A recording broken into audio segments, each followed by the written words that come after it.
Welcome to This Explainer. I am absolutely thrilled to dive into today's topic with you because it impacts literally every single second of your day. We're going on a massive journey to explore the biology of energy. We'll start big, looking at our everyday breakfast habits, and then we're going to shrink way, way down into the microscopic molecular engines running inside our cells. By the time we wrap up, you're going to know exactly how your body generates, regulates, and holds on to your daily energy. Let's get into it. But first, let's start with something I know we can all relate to. Why on earth do we wake up feeling like our energy tank is completely running on empty? I mean, you just slept for 7 or 8 hours, right? Shouldn't you be fully charged? Well, actually, while you were sleeping, your body was working overtime, digesting yesterday's dinner, and just keeping your vital organs going. So, this overnight fast leaves us with a huge biological energy deficit by morning. And to crush the day, we've got to solve that deficit the right way. Okay, let's dive into this. We're taking a zoom lens approach today. First, recharging your energy deficit. Second, powering up with breakfast. Third, going inside the cellular engine. Fourth, nature's stress-reducing adaptogens. And finally, habits for lasting energy. Section 1. Recharging your energy deficit. To counter that morning drain, your body desperately needs fresh fuel. If you skip this critical refueling window, your body basically hits the panic button and starts tapping into your emergency energy reserves right out of the gate. And honestly, that is a surefire recipe for a massive afternoon crash. To put this into perspective, listen to this brilliant insight from Dr. Anthony Komaroff over at Harvard Medical School. He says, your brain has very few energy reserves of its own and needs a steady supply of nutrients. See, unlike your fat cells or your muscles, your brain just can't store up energy for a rainy day. It demands this constant, steady drip of high-quality nourishment to keep you sharp and focused. Section 2. Powering up with breakfast. So how do we practically break the fast? Well, Harvard Health recommends 4 totally doable steps. First, choose whole grains. Think steel-cut oats. These release glucose slowly, which keeps your blood sugar on a really nice, even keel. Second, get some protein in there. A good Greek yogurt or some eggs will keep you full without spiking your cholesterol risk. Third, and this is absolutely crucial, eat in, not out. Look, those fast food breakfasts are usually just high-sodium, low-fiber disasters that'll completely derail your energy by 10 a.m. And fourth, if you're rushing out the door, just blend a smoothie. Throw in some fresh fruit, yogurt, a little wheat germ, and you've got this perfectly balanced energy bomb to kickstart the day. Section 3. Inside the cellular engine. Let's move to and see how this builds. We're zooming way, way in now, microscopically. Where does that breakfast actually go? To grasp human energy, you really have to understand ATP, or adenosine triphosphate. These are literally the energy-carrying molecules tucked deep inside the mitochondria of every living cell. When you eat that healthy bowl of oatmeal, your body breaks it down to help your biological engines pump out ATP. Literally every breath you take, every random thought you have, and every single muscle you twitch is powered by this stuff. But here is where it gets crazy, and science is just now fully unpacking this. Producing all that ATP energy requires an insanely delicate balance of chemical reactions inside the cell. It's not just about dumping fuel into the engine, right? A biological engine absolutely needs fuel, for sure, but it also desperately needs brakes.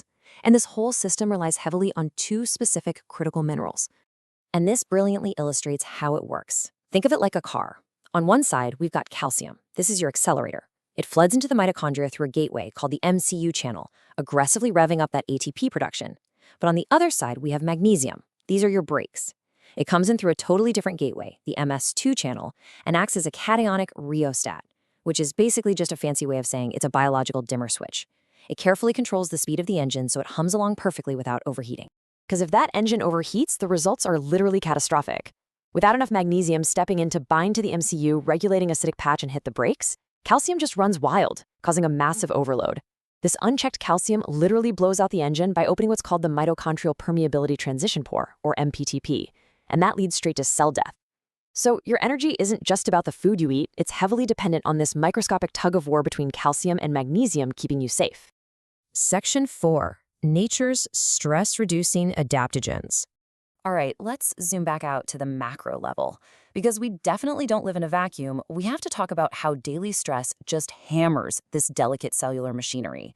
Have you ever noticed how stress makes you feel completely wiped out physically, even if you've literally just been sitting at your desk all day? Yeah, that is your ATP reserves draining away.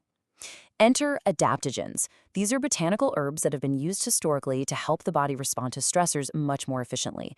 They basically act as a protective buffer, fighting off that anxiety and fatigue that are actively stealing your newly generated energy. Now, what's really interesting about this slide is how these two incredible plants act on your body in totally different, yet perfectly complementary ways. Take rhodiola rosa on the top row. You want to take this in the morning as a vitalizing tonic. It acts as a stimulant for your central nervous system to actively fight off fatigue and seriously improve your physical and mental capacity. Contrast that with ashwagandha on the bottom row. This is a calming nervine tonic, which means it modulates your neurotransmitters, acting as a serotonergic aid to ease anxiety and help you sleep in the evening. Put them together, and they're protecting your energy during the day and locking in that deep restorative rest at night. Section 5. Habits for lasting energy. Okay, so we've optimized breakfast and put up a shield around your cellular engine. To keep this whole system running smoothly long-term, Harvard Health points to some non-negotiable lifestyle habits. First, hydrate like it's your job. We're talking about 15 cups or 3.7 liters of fluid a day. And hey, that can include water-rich foods like cucumber and watermelon. You also need around 150 minutes of weekly aerobic exercise to literally force your cells to build more ATP. On top of that, maintaining strict sleep hygiene is key to synchronizing those circadian rhythms. And finally, you've got to practice active stress relief, mindful breathing, yoga, or Tai Chi to keep your nervous system totally chilled out. Now, I know what you might be thinking. 150 minutes of exercise? I'm already exhausted. If that sounds overwhelming, just keep this one number in your head, 20. Actually, just 20 minutes of low to moderate exercise 3 days a week is completely enough to jumpstart that ATP production. It also floods your brain with energy-promoting neurotransmitters like dopamine and serotonin. So no, you do not have to go run a marathon to turn the engine on. You just need to carve out a brisk 20-minute walk. So the crucial point is this: fatigue is a symptom, it's not a disease. When you have this persistent, dragging, low energy, that's an SOS signal coming directly from your cells. It's your biology waving a giant red flag, telling you that something in your diet, your stress load, or your daily routine needs to be adjusted. Which brings us to one final, incredibly important question. Will you give your cellular engine the proper fuel and brakes it needs tomorrow morning? By rethinking your morning routine, getting a handle on your stress, and prioritizing these physical habits, you have the absolute power to dictate exactly how you feel every single day. Thank you so much for hanging out with me for this explainer. I really hope you leave today feeling completely inspired to take back control of your cellular energy.